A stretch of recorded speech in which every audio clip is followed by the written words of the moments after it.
কারোর মুখে নিজের প্রশংসা শুনে সঙ্গে সঙ্গে নাচতে লাগবেন না। মানে রাত দিন প্রশংসা নামক পুলের নিচে মতলব নামক নদী বয়ে গেছে। কাউকে কষ্ট দিয়ে ভেবো না তুমি পার পেয়ে গেছো। সময়ের ব্যবধানে তুমিও সব ফিরে পাবে, অন্য কোনো নামে, অন্য কোনো ধামে। আত্মবিশ্বাস থাকা ভালো, কিন্তু অতিরিক্ত আত্মবিশ্বাস থাকা কখনোই ভালো নয়। অভ্যাস হয়ে গেলে সবচেয়ে প্রিয় মানুষটাকে ছাড়াও বেঁচে থাকা যায়, ভালো থাকা যায়। আওয়াজ করে কান্নার চেয়ে আওয়াজ না করে কান্নাটা আরো বেশি ভয়ঙ্কর। চরিত্র আর কর্ম সাপ রাখুন, কাপড় ময়লা হলেও চলবে। এই পৃথিবীতে পরকে আপন বানানো অতটা মুশকিল নয় যতটা মুশকিল আপনকে আপন বানিয়ে রাখা। কেউ খালি পেটে দেশের পতাকা বিক্রি করছে, আর কেউ ভরা পেটে দেশ বিক্রি করছে। কখনোই এমন কোনো শপথ করবেন না যা আপনি রাখতে পারবেন না। সমুদ্রের ঢেউ বারবার ফিরে আসে, কিন্তু যাকে একবার নিয়ে যায় তাকে আর ফিরিয়ে দেয় না কখনো। তাই নিজেকে কখনো সমুদ্রের জলে ভাসিয়ে দিও না। টাকার অভাবটা ভালোবাসা দিয়ে কিছুটা পূরণ করা যায়, কিন্তু ভালোবাসার অভাবটা কি টাকা দিয়ে পূরণ করা যাবে? বৃদ্ধাশ্রমে থাকা মাটাও ছেলের দিকে তাকিয়ে বলে, সাবধানে যাস বাবা। দিনকাল সত্যি অনেক বদলে গেছে। খুব দরকার না পড়লে কেউ আজকাল কারোর খোঁজ নিতে চায় না, সে যতই কাছের মানুষ হোক। সেই লোকের মতো হন যাকে দেখলে লোকজন বলে দুনিয়াতে এখনো ভালো মানুষ আছে। কাউকে বিয়ে করার পূর্বে তাকে নিয়ে 2 ঘন্টা জ্যামে বসে থাকুন।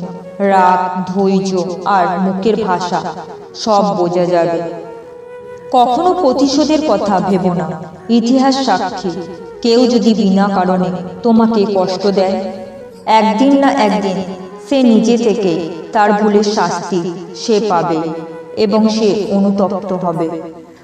সবকিছুই দেখছি, সবকিছু সহ্য করে নিচ্ছি, কিন্তু চুপ আছি, কারণ সময় এখনো আসেনি। সফল হতে হবে তাদের জন্য যারা তোমাকে অসফল দেখতে চেয়েছিল।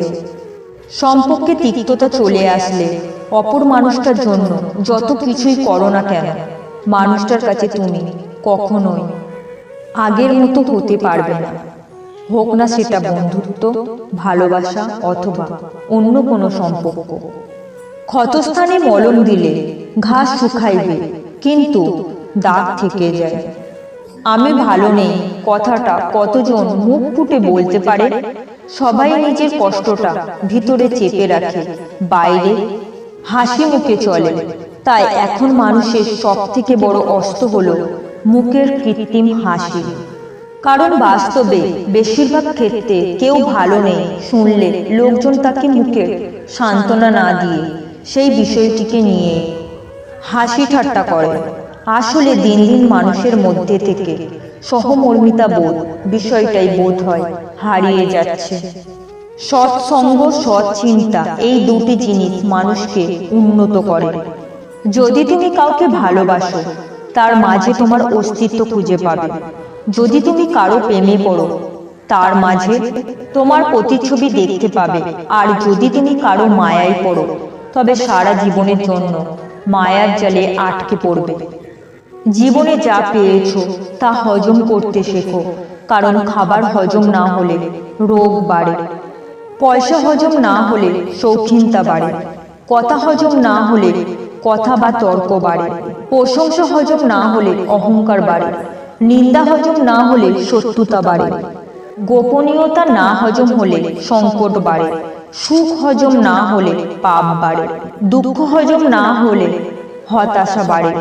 চাইলেই সব অনুভূতি প্রকাশ করা যায় না, চাইলে সব পরিণতি মনের মতো হয় না। হেসে ছবি আর কেঁদে ঘুম খুব ভালো হয়। সব ঠিক হয়ে যাবে এটা ভেবে অপেক্ষা করে থাকলে তুমি অপেক্ষায় করতে থাকবে। তাই সাহস করো, ওঠো, অপেক্ষা না করে সব কিছু নিজে ঠিক করো। ভেবেচিন্তে রাগ করো, কারণ বর্তমানে রাগ ভাঙানোর আর ভুল করে ক্ষমা চাওয়ার রেওয়াজ শেষ হয়ে গেছে। ছোট ছোট কথা মনে রাখার কারণে বড় বড় সম্পর্ক ভেঙে যায়। যে শুধু নিজের ভালো চায় সে কুজন, যে আপনজনদের ভালো চায় সে সুজন, আর যে সবার ভালো চায় সে মহাজন। বাবা মায়ের যেসব কথা আমাদের শুনতে বিরক্ত লাগে, সেসব কথার মধ্যে কোনো না কোনো শিক্ষা অবশ্যই লুকিয়ে থাকে। মেয়েরা ছেলেদের একটা জিনিস দেখে ভালোবাসে, তা হলো তার সততা। ছেলেটা সৎ হলে মেয়েটা তাকে ভালোবাসতে বাধ্য হয়, এবং সে যদি তাকে মন খারাপের সময় হাসাতে পারে তাহলে তো কথাই নেই। আবার এটাও জেনে রাখবেন, মেয়েরা বিয়ের ক্ষেত্রে সবকিছু থেকে ছেলেদের সচ্ছল ভবিষ্যৎকে বেশি প্রাধান্য দেয়। জীবনে সুখী হওয়ার জন্য 7টি উপায় মেনে চলুন। নম্বর 1, মায়া ত্যাগ করুন। নম্বর 2, অতিরিক্ত আশা করা। নম্বর 3, টাকা ইনকাম করুন। নম্বর 4, নিজেকে সময় দিন। নম্বর 5, চিন্তা করা বাদ দিয়ে হাসি খুশি থাকুন। নম্বর 6, মিথ্যা ভালোবাসার পিছনে ছুটবেন না। নম্বর 7, যা কিছুই হোক না কেন নিজেকে বলুন কিছুই হয় না, সব ঠিক হয়ে যাবে। পৃথিবীতে আসার খবর 9 মাস আগে থেকে জানা যায়, কিন্তু পৃথিবী থেকে যাবার খবর 9 সেকেন্ড আগেও জানা যায় না। কাজেই সুখে থাকুন, আনন্দে থাকুন। অন্য কাউকে পাইনি বলে তাকে ভালোবাসি না, বস তাকে ভালোবাসি বলে অন্য কাউকে চাইনি। আমি অনেক মানুষ দেখেছি যাদের শরীরে কোনো পোশাক নেই। আমি অনেক পোশাক দেখেছি যেগুলোর ভিতরে কোনো মানুষ নেই। ক্ষমতার দৌড় মৃত্যু পর্যন্ত, পরিবারের মায়া কবর পর্যন্ত, আর নেক আমল জান্নাত পর্যন্ত। ভুল সবাই করে, কেউ ভুল করে করে আর কেউ ইচ্ছে করে করে। যদি কখনো শোনো আমার নামে কেউ বদনাম করছে, জেনে নিও কোনো একদিন নিঃস্বার্থভাবে তার উপকার করেছিলাম। আমরা কেউ কোনো সম্পত্তির মালিক নই, কেবল কিছু কাগজপত্রে অস্থায়ী রূপে আমাদের নাম লেখা থাকে। কাউকে অসম্মান করতে গেলে শিক্ষার দরকার পড়ে না, কিন্তু কাউকে সম্মান দিতে গেলে শিক্ষার দরকার হয়। এই স্বার্থপর দুনিয়ায় কাউকে আপন ভাবতে নেই। এই দুনিয়ায় সবাই স্বপ্ন দেখিয়ে রাস্তার মাঝপথে ফেলে রেখে যাবে, এটাই স্বাভাবিক।